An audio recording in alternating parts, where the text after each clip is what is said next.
നമസ്കാരം. Raf talk ഫുട്ബോളിലേക്ക് അവർക്കും സ്വാഗതം. മുസിയാല മടങ്ങിയെത്തിയ ഒറ്റ മിനിറ്റാണ് എടുത്തത് അസിസ്റ്റ് കൊടുക്കാൻ. Yes, he's back.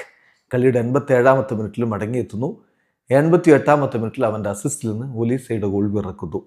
RB ലൈപ്സിഗിനെതിരെ തകർപ്പൻ വിജയമാണ്. ഒന്നിനെതിരെ 5 ഗോളുകളുടെ വിജയമാണ് ബയൺ മ്യൂണിക്ക് നേടിയിരിക്കുന്നത്. അപ്പോൾ ഒലീസയുടെ കാര്യവും പറയണം.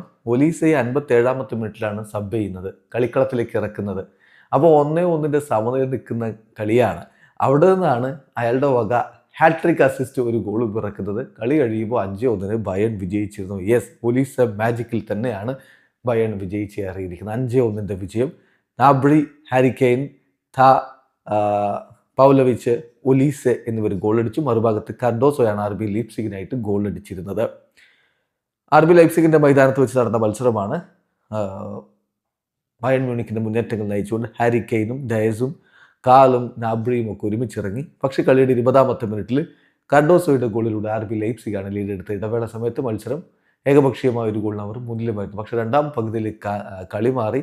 നാബ്രി 50-ാമത്തെ മിനിറ്റിൽ ഒരു ഗോള് മടക്കിയടിക്കുന്നു. പിന്നെയാണ് ഒലീസയുടെ ആ ഒരു മാജിക്ക് വരുന്നത്. ഹാരി കെയ്നിൻ്റെ ഗോൾ പിറക്കുന്നു 67-ാമത്തെ മിനിറ്റിൽ. 82-ാമത്തെ മിനിറ്റിൽ തായുടെ ഗോള്, പൗലോവിച്ചിൻ്റെ ഗോൾ 85-ാമത്തെ മിനിറ്റിൽ വരുന്നു. ഇതിനൊക്കെ അസിസ്റ്റുകൾ കൊടുത്തുകൊണ്ട് മിന്നിക്കത്തി ഒലീസെ. കഴിഞ്ഞില്ല. പിന്നെ ഒലീസയുടെ ഗോളാണ് ജമാൽ മുസിയാല വന്നു. അവൻ്റെ അസിസ്റ്റിൽ നിന്ന് ഒലീസയുടെ ഗോൾ കൂടി പിറന്നപ്പോൾ 5-1 തകർപ്പൻ വിജയത്തിലേക്ക് തന്നെ ബയൺ കടന്നുപോയി.